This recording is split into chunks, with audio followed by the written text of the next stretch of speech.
Okay, we are back. Welcome. As you can see, I have my helpers, my angel and devil emoji, or bitmojis. Please forgive me for all the bitmojis this year. It's just something to relieve the tension of distance learning. But, uh, so welcome back. We are going to talk about rules and values and classroom behavior and grading and things like that in this section of the reading and composition policies and procedures video. All right, rules and values for my class are pretty simple. There are 4 rules and 4 values and 2 golden rules, which is both a rules and values. And you can see here on the slide that I've got them set up. So the golden rules are: treat others as you want to be treated and keep your dear teacher happy. And we will talk more about keeping your dear teacher, Clark, happy later on in the video. But ultimately, if I'm happy, you're happy. So that is one way of looking at our behavior and expectations. So the rules are real simple. Be calm, be quiet, be seated, and be listening. So you can dig a little deeper into those, but quiet in this case, it used to be use a voice appropriate to the activity, and that is still true, but it also might mean that you want to put yourself on mute. Like your dog's barking, or your little sister and brother are fighting, or I don't know, the neighbor's TV's turned up real loud. You might just want to keep yourself on mute, and then you can unmute yourself when we're having a discussion or when you're talking to somebody else. That would be a part of that be quiet. It's just to make things easier for everyone so that everyone can hear. All of those other rules are just, ways of reminding yourself, can I calm myself down? Can I be seated or moved somewhere where I'm going to be more comfortable with my device? And I'm going to listen so that I can participate fully in class and seek the best outcome for myself in class. Our values, so rules are things that you do, and values are things that they're ways of thinking about your behavior. And for my class, they are: be kind, be polite, be playful, and be positive. So we can always be kind, we can always be polite, we can have fun, but do it seriously. That's the playful part. Like, I don't want to be, there's a difference between having a good time and acting the fool, as my younger students would say. And be positive. That's choose your attitude. I get it. Sometimes we are not in the best mood, and that's okay. That's when I'm not in a good mood, I usually just stay quiet. I try to hide, usually in the morning, finish my coffee, whatever it is. And then I will try to turn myself around as best I can. Some days you just can't do it. I get it. But I'm going to try and choose to be, if I can't be positive, then at least be neutral in my surroundings. If I'm being really negative, that's not good for me, and it's not good for my classmates and or my students or whoever you may be. So let's just try and keep that. And we're going to have to be kind and patient this year because of all of the strange new ways of doing school that we're doing this year.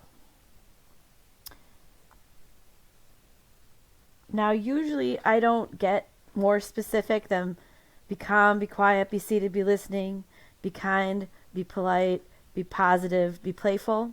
I usually don't need to get more specific than that because those rules and values really do cover most classroom behavior.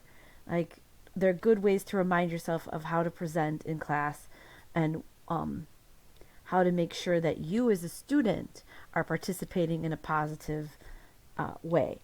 So I usually don't get more specific than that. We also talk about our mission statement. We're going to do that in a few class periods where each class comes up with their own mission statement for our class. But this year, because of the video, I feel like I have to add 2 very specific, maybe 3 very specific behaviors that we need to agree on as the person who is facilitating this class as your teacher, as I like to say, the adult in the room, these are what I'm going to ask you for. And the first one is to wear clothing. And by that, I mean a shirt of some kind and shorts of some kind. And those shorts should be overshorts, not undershorts. So basketball shorts, fine. Cargo shorts, fine. Cut-off jeans, fine. Whatever. But they have to be an item of clothing. They could be pants. I'm just being, very general here. And some kind of shirt for the gentlemen and the ladies to be equitable about this. If the ladies are you going to be wearing shirts, the gentlemen are going to be wearing shirts. So let's just be polite in that. So these two things fall under the be polite rule.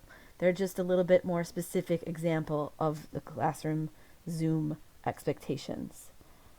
The other thing that I'm going to require or ask of you as part of the be polite is to keep your camera on when you can. I understand that there might be something going on.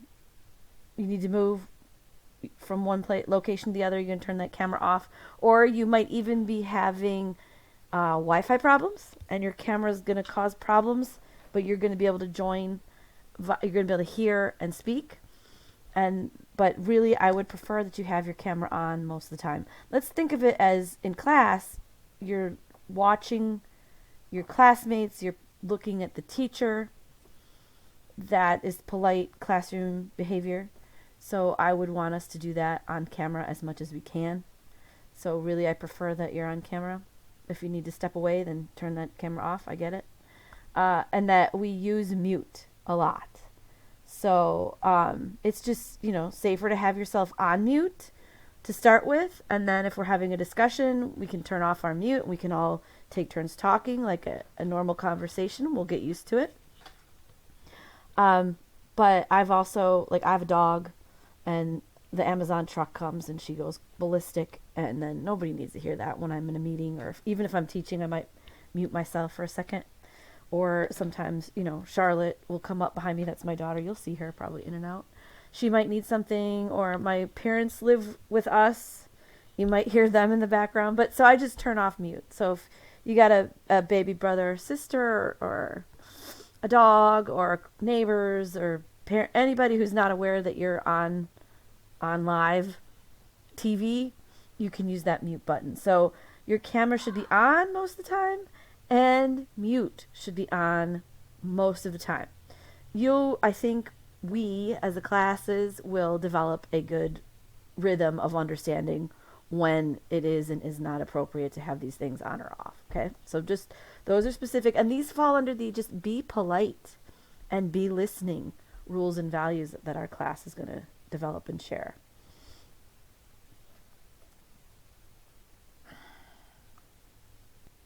Okay, so one of the golden rules that I said we would come back and talk about is why I should keep my dear teacher happy. Because school and we're developing you as students. We're supposed to be focused on the child, focus on the student. But why is it important to keep my dear teacher happy? Also, I know as rebellious teenagers, you're going to be like, I'm going to keep that teacher happy. I don't care, whatever. That's what my daughter says anyway. But I'm going to show you how it is in your best interest and how you can use my demeanor as your teacher to decide if you are doing the right thing. Like, am I going to be a successful member of this class? Am I being a successful member of this class? And how can I tell? Well, these are the ways that you can tell. Now, why should I do it? Because I know how, and it is easy. You guys have been in school now for many, many years, and you know what is appropriate and required. You might not like it, but you know what it is. A happy teacher doesn't nag or rag. Now, y'all have moms or dads or people, adults in your life who nag you and rag you because that is their job. Well, it's my job too. But I don't like to do it. I really don't. So if you are doing what you are supposed to be doing, positive student behaviors, following those rules, remembering our values, trying to be the very best that you can be, then I don't have to do the nagging or the ragging, and then we can have a much better time. All right, so why should I? Because treats and incentive time, I don't know what this is going to look like yet. Maybe you guys have ideas, so this will be where you give me some input. I like to have treats with my kids, and I like you guys become my kids eventually. And I like to have incentive time. That's where we do something fun like team building or games or listen to something or watch something that's for fun. I like that. So happy teachers, Happy Clark does that. But more importantly, happy teachers give students trust and choices. So if I know that you have learned how to control yourself in the classroom environment, then I can trust that we're going to be able to do some more interesting things. You're going to be able to have more choices in how you work. You're going to be able to have choices in who you work with, or if you work with anyone at all. So if I know you know how to work in the classroom, then I can build in more trust, and I can build in more choices. My daughter knows the phrase trust but verify. So like I won't nag her to do something like take her laundry down, but I will she just heard me and she's like, nah, she yelled, whatever. But I will verify it. I will go check that she did it. And if she didn't do it, then I will nag her to go do it. So, trust but verify. That's sort of where we are with that. And it's part of becoming an adult, right? As an adult, nobody's hounding over me, making sure I'm doing what I'm supposed to be doing, or when you're driving in the car, even if you're speeding, you're not going to get pulled over all the time, but it's really safer if you're not speeding so bad all the time. So, trust and choices. Now, you're going to feel better about yourself, and you're going to learn more, and you're going to become a better adult if you learn these things early on. You just are. So you're going to feel better about yourself, and you're going to have more choices as an adult. Now, the last one is because happy teachers tell parents good things, and happy parents also give children trust and choices. And I will feel more grown up when I am trusted and I have choices. This is true. Like if you don't like being grounded, if you don't like your parents nagging and ragging, do what you need to do.